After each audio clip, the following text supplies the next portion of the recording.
May I be happy. That's so awesome.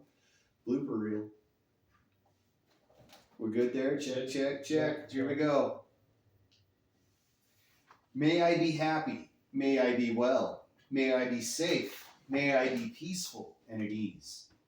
Friends, this is the Formless Podcast number 56 with Tyler, the superhuman, and me, Dustin. Good morning. Morning. What's happening today? Well, we just got done doing a really good Saturday morning workout. Yeah, a Saturday morning class. That class is awesome. That's a great class. Sensei Mark teaching that has been fun. Really fun. Yeah, really enjoy those Saturday morning classes, early in the morning, and you kind of really see, it's just a different flavor. Well, it's a different flavor, but I like that, we warm up and then we sit down and we talk. And we talk about different thoughts and ideas and different, philosophy is not the right word, but maybe theory, I guess, Theories, yeah. But it's really cool. And last week's was great. This week's was good too. But last week's where we were talking about making your bed every morning. Making your bed every morning. But that automatic response, that flow state, that thing where you're just happening. You're not there's no planning, there's no conscious effort. It just happens. It just happens.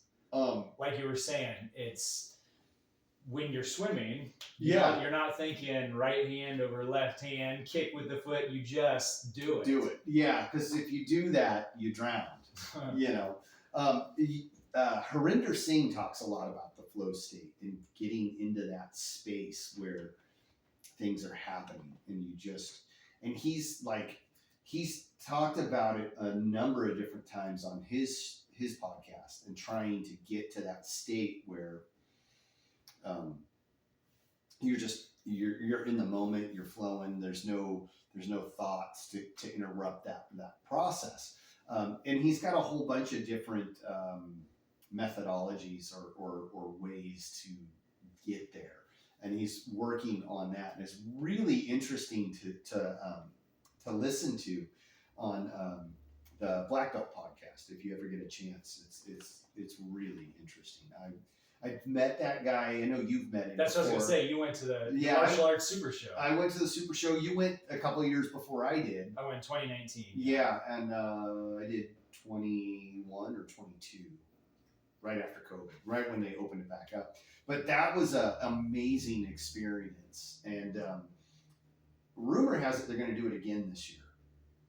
So if I could get that to go to that one again, that'd be so amazing. Cool.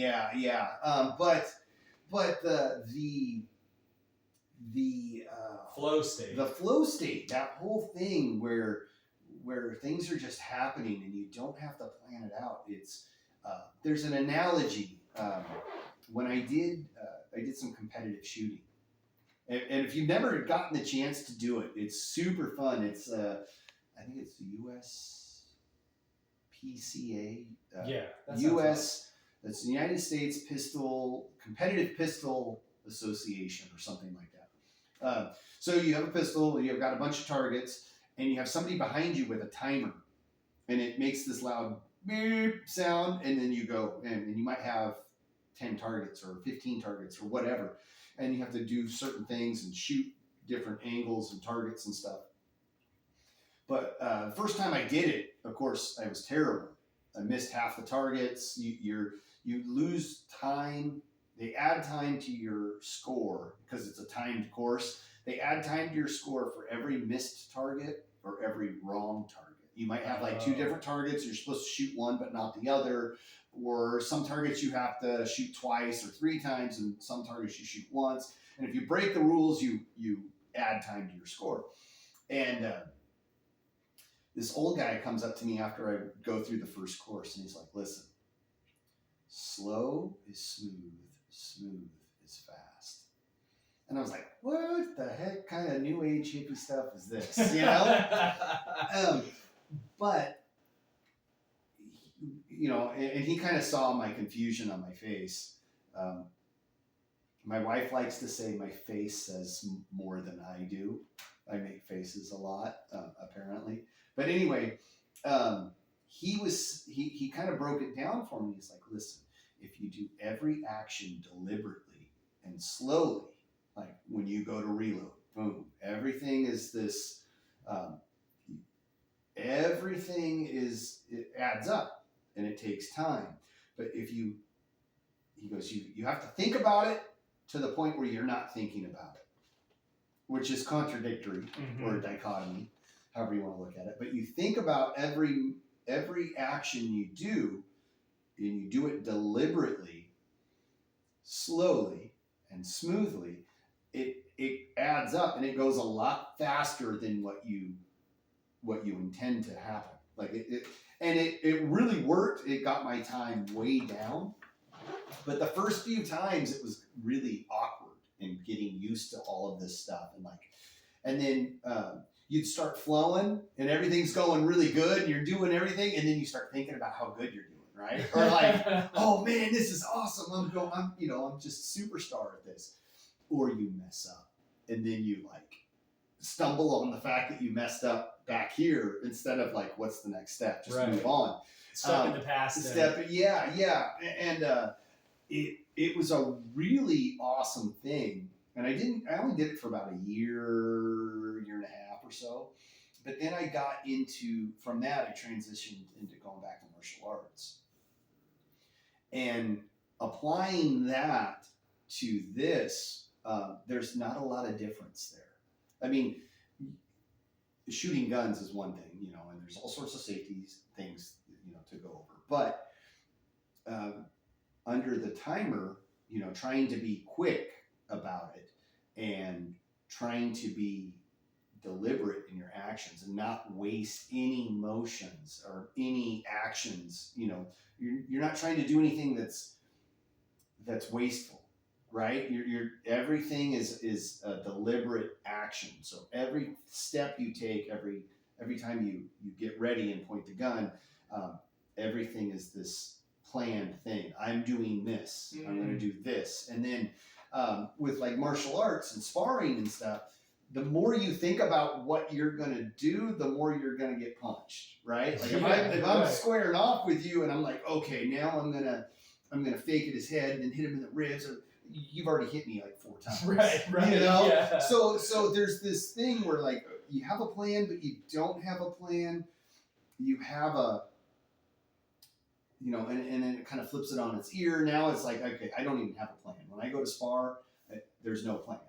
There's just opportunities. Yep. And I'm just looking for an opportunity and I'm acting on that opportunity. And trying not to scramble the picture. You know what I mean? Like just get in there and do the thing.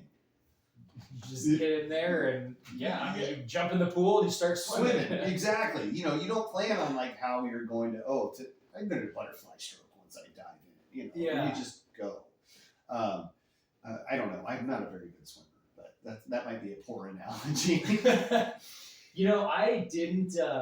The same thing you talk about shooting. I grew up shooting BB guns, 22.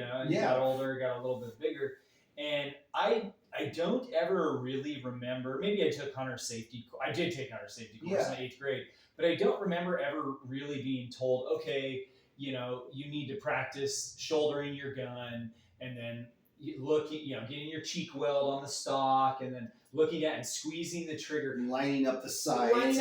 And that's all part of it. You have to know that. I don't remember learning those individually. Maybe a piece here and a piece there, but I just shot. Like I just picked up a gun and started shooting, right? Yeah. And I was a pretty good shot. And then I joined the Army. I was a fantastic shot in the Army. Never shot expert, but I always shot. Expert would be a 36 out of 40 targets. At the time I was in, if you shot 36 out of 40 targets at varying ranges from 50 yards or 50 meters to 300 meters. And so you had 40 shots and different, a silhouette plastic soldier target would pop up and you'd shoot it and it would go down. And so I did, and I just would shoot. I just shoot and I did good. And But a couple of years ago, back in like 2015, 2016, I started really getting into reading the theory of rifle craft and shooting and all these little elements. And I started going out and I started dissecting everything I did. And for a while, it was almost like a step back for me, like because I was just so used to shooting and most of the time hitting my target, and I dissected everything. And for a while, I became not a very good shot, and I would hesitate. You like regress? Yeah, I regressed a lot, Mm-hmm. and I would hesitate, and I wouldn't. I'd be like, oh, is my stance right? Oh, am I shouldering the gun right? Where's my cheek weld? Where's my breathing? And where's my trigger? You're focused on all these little pieces rather than hitting the target, because it's all for nothing if you don't hit the target. Yeah. It's all for nothing. I'm not to interrupt you. No, go ahead and finish your thought. And the more I kept, and I was like, no, I gotta practice on my trigger squeeze. I've got to practice on, focusing on the front sight and not the target, not the rear sight, not the front sight, or not the target. Unless you're doing like some sort of reactive shooting, but for hunting purposes, right? And I kind of kept regressing, just getting worse and worse and worse. And I was like, I'm not on the right path here. This ain't the right thing I'm doing here. Yeah. And so a couple days, I was just like, I'm just gonna pick up the gun and shoot. And I don't care if I miss. And sure, did I miss the targets or did I miss the whatever I was shooting at? And so.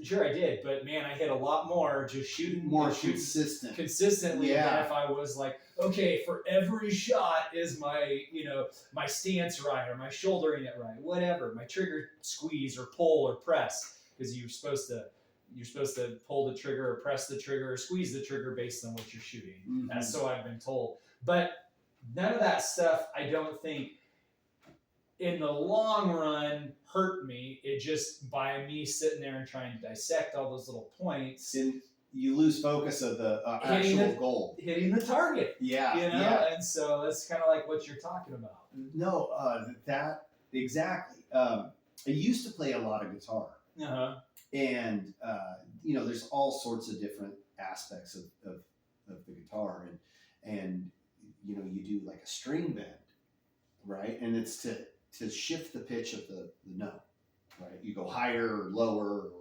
or add vibrato and make it waver. And I'm not a musician. Yeah. So you focus on the wrong thing. Instead of just like bending the string and hitting the note, you start focusing on like, can I hit a note a step and a half higher? Can I hit 2 steps higher? Meaning 2 steps of the note 2 steps higher, or whatever. And you almost like from my perspective, when I would focus on like trying to hit a specific number or step, whatever the technical term is, I would almost always go off. Yeah. As opposed to just like listening to the music that I'm making and feeling it and like bending that string until it felt right. When I would let go of that and just play, you almost couldn't miss. But the minute I was like, oh, I can go, I need to go this high, it would be like, it'd sound like nails on a chalkboard. Because you're like, you know what I mean? Like you take your focus off the end goal and you start getting down into the weeds. And I think, especially beginners in martial arts, we tend to get into the weeds. You work on like a certain thing, you work on a drill or a technique, and then you're trying to apply that technique or that drill to everything you do. Yeah. Right? And then you're like, why isn't this working? Yeah. Oh, well, this doesn't work because I can't make it work. And you get into that quagmire of like all of the stuff going on upstairs as opposed to just letting go and waiting for the proper time to do it. Does that make sense? Or is that like... We get caught up in the details. And I wonder where that comes from. Like somewhere along the line, prehistoric man like was making fire or skinning a deer or building shelter somewhere.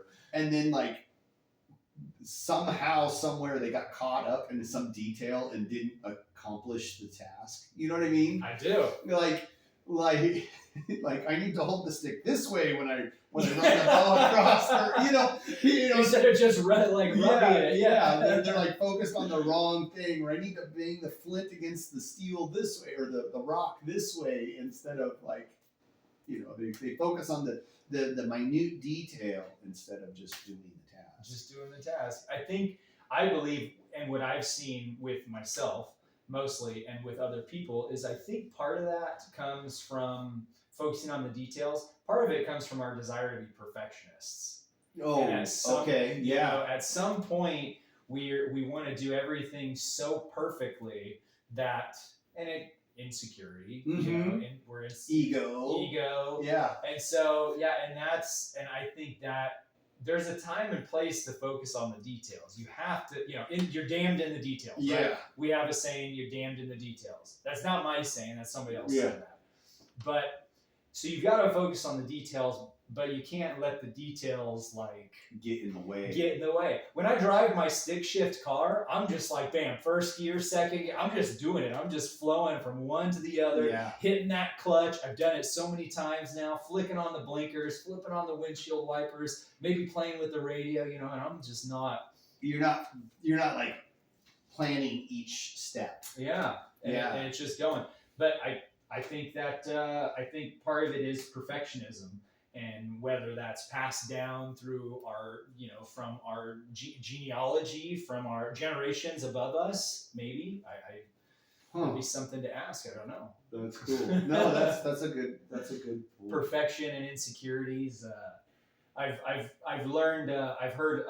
This is a totally topic for another day, but I've been looking into generational curses and generational things that are passed down through our grandparents, great-grandparents, to our grandparents, to our Mm-hmm. parents, to us, and what we may pass down to our kids. I don't have kids yet, but one day. And those things can be good or bad. We can pass the good or the bad. Yeah. But anyways, that totally different topic. But that's I just thought of an embarrassing story of myself. Well, let's hear it. So a couple of years back, we're all in class, and I didn't realize anybody was watching, but I had been watching old YouTube videos of Benny Urquidez, some of his kickboxing matches, and he was doing this thing which was really awesome. He'd kind of like jab, and then do this spinning back kick where he'd jump in the air, and it wasn't a high kick; it was like right to the solar plexus or to the gut. But he would jump and spin and throw this back kick,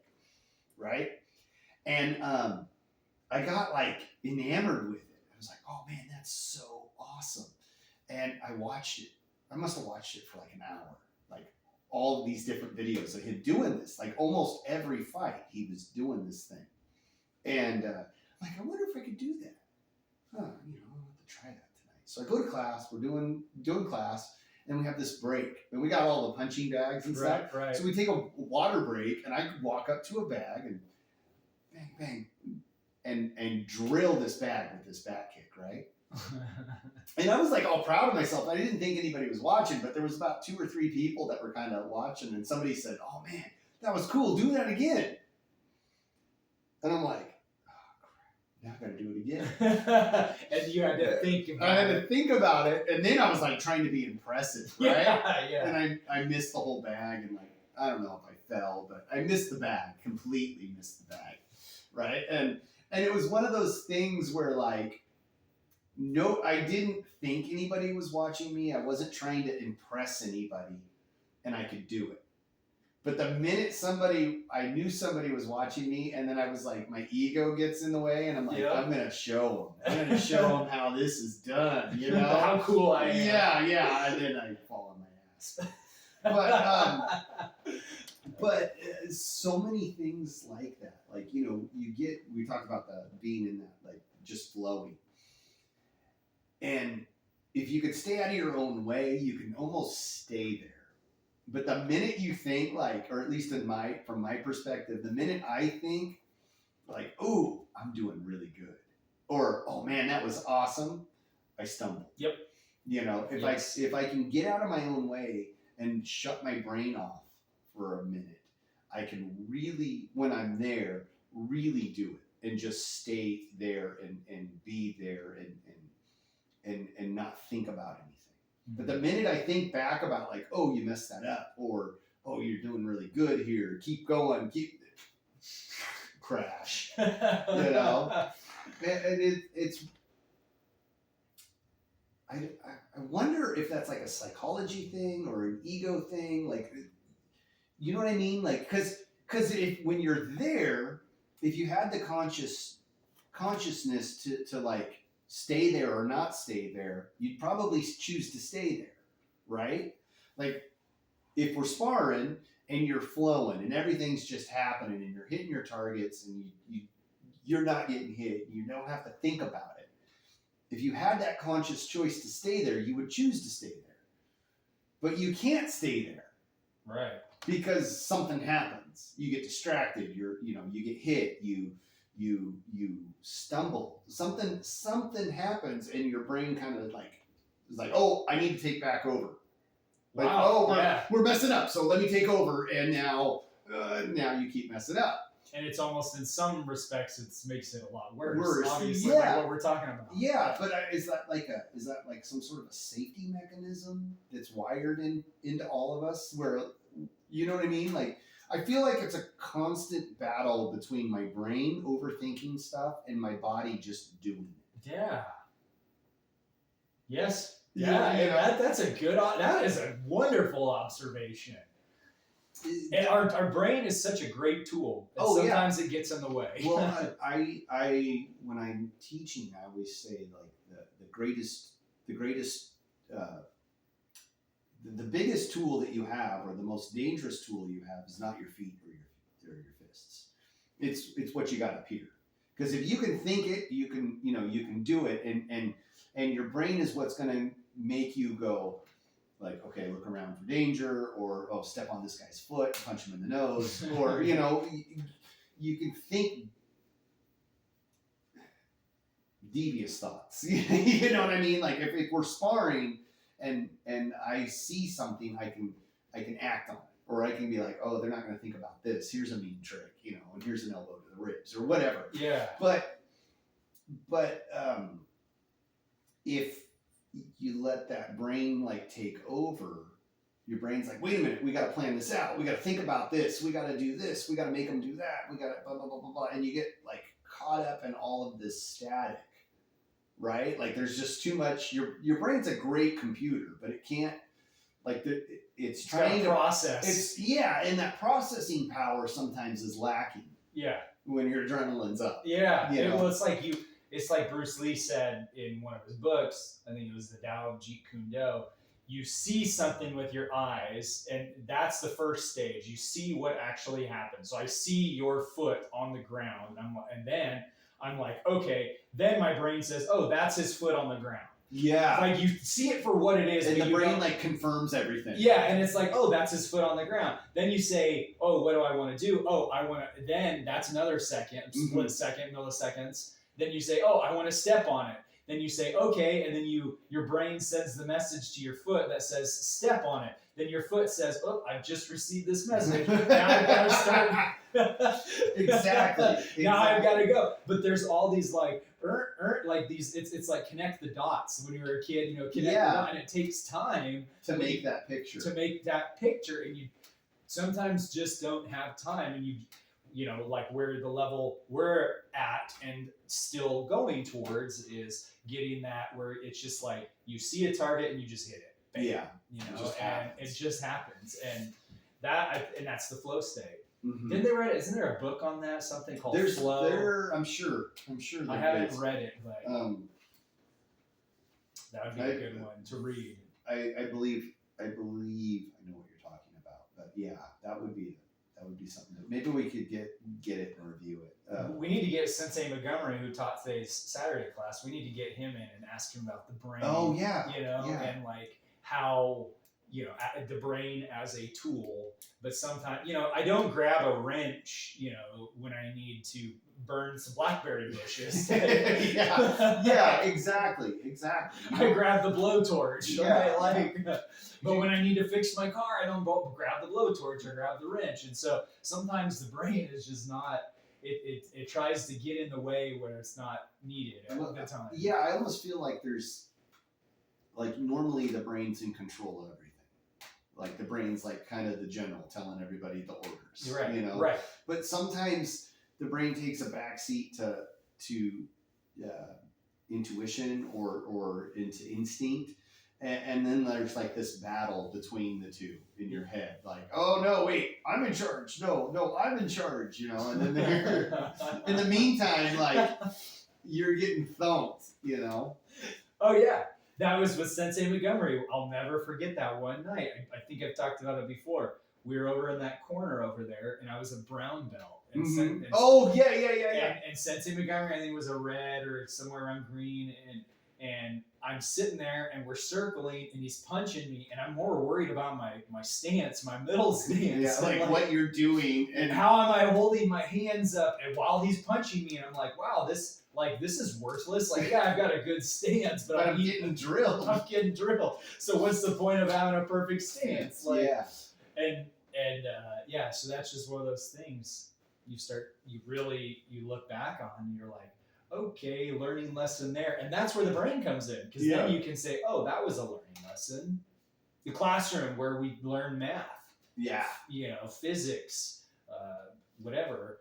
That's where you need your brain. But you have time in the classroom. You have time to sit there and learn and think and write down and sit there and rest your head on your hand and dissect something. But was out on the sparring mats. And I wonder if that's where the holdup is, because we spend so much of our life using our brain to learn how to do things, learn how to read or whatever, that your brain's like, I'm in charge. I'm the guy to go to, you know, we're going to do it this way. And then like you get out into something more abstract, like driving a car or sparring or whatever the case may be. And then your brain's like, well, I've been in charge all this other time. Why am I in charge now? You know? Gets all jealous and muscles its way in. Yeah. Mine does that. For sure. Oh. But yeah, that's definitely something I've been incorporating into my sparring and just my life. You know, we've talked about this before. We're constantly changing and becoming better people and refining. And I recently I've been experimenting with not worrying about my stance so much as how am I comfortable sparring. Am I comfortable with my body a little bit more, like our stance is, very, very squared up. Squared, like a boxer stance, our hands are in a little bit different position, but we're very squared up so that we can use our left and right hand. We're not completely sideways, where our left hand's forward and our left foot's forward. And we've only got the use of those two, really. We've got both, but now I'm kind of blading myself a little bit more. I might left hand forward, left foot forward, but I'm turned a little bit more to my right. And it's just like, how am I comfortable? Yeah. And if I can get there, and then sometimes I'll spar that way, and then I'll find myself, I'll spar, get out, and I'll be like, oh, wait, I'm now back to my frontal stance. So it's almost like I'm shifting my stance in the middle of my sparring without even thinking about it. Yeah. I think it's, you always want to have your hands up. You always want to try and protect yourself. Golden rules. But I think it's really important to be comfortable and fluid. At least that's what I'm thinking right now. Tomorrow could be a whole other story. I might be thinking about something else. But I think like some of the drills we were working on today, Mark was talking about being comfortable, being where you could throw a punch or kick or go in close and grab and maybe throw. But you have to find yourself in a position where you're able to execute those things, right? And if you're too far away and you're trying to go in for like a takedown or whatever, you're going to eat a punch or a kick because you're not in the proper position. So in order for you to find that proper spot, like you need to be comfortable with where you are positioned. Right? I feel like I'm kind of going into the mud there. No. That's good. Yeah. That makes a lot of sense. You got to be comfortable. Yeah. your car ain't comfortable to drive in, man, you're not going to want to drive that car. You're not going to want to sit in it. Exactly. You know? Yeah. So, I mean, if a classroom is freezing cold, well, you ain't going to be able to do math in You're that focused on being cold. Yeah, you're going to be focused on being cold. So that's awesome. But, you know, we teach the way our art is, and most arts that I've seen teach, okay, this is your starting position. That's why ours is called middle stance, because everything can be thrown from that stance, and you can also adapt it a little bit from there. Or even throw it out if you wanted to, just completely throw it out. But yeah, I'm getting to that point. So like a new white belt that comes into the dojo, I get it.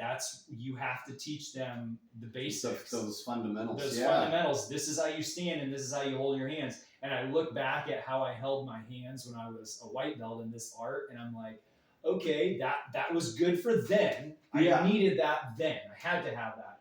Now we're a little bit different, and now I need this something else. Something else, which then leads to comfort, which leads to then the flow state.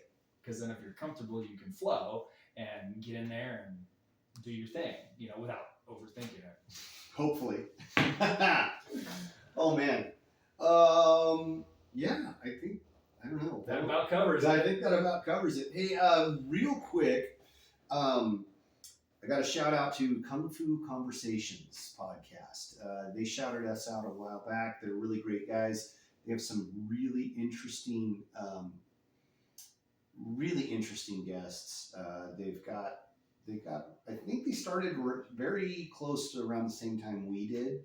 I don't know that for a fact. They've got about 50-something episodes just about like where we're at now. Okay. Really interesting to listen to those guys. I had a really long conversation with Daryl a couple of weeks back. Really good guy. They practice Wing Chun. They're out of Colorado. Super cool guys. Go give them a listen if you haven't heard them already. Kung Fu Conversations. Good people. Got our website up and working. Got our stickers up. I guess this is the commercial portion of our podcast. Yeah. Oh, also, Super Tom got bored at home yesterday, and we filmed a little commercial. I put it on Instagram and YouTube and Facebook. If you haven't seen it yet, go out and listen to it. It's Tom thought it was funny, so did that. That's cool. Yeah, just on our stickers. We have stickers to sell you, by the way. If you're interested in that, make your car more valuable, make your clothes better, make you more attractive to those you wish to be attractive to with that sticker. Website. Website. Keep your ears open and your eyes peeled for a seminar. Possibly, we're in the planning stages of that. We want to do something and gather some people around that are fans of the show and meet and greet and do some martial arts. Sounds good to me. Yeah. Friends, thank you very much for following along and listening to us jibber jabber away. Until next time. Right on. That was a good one. Yeah, that was fun. Yeah, that was fun. Just a flow one. What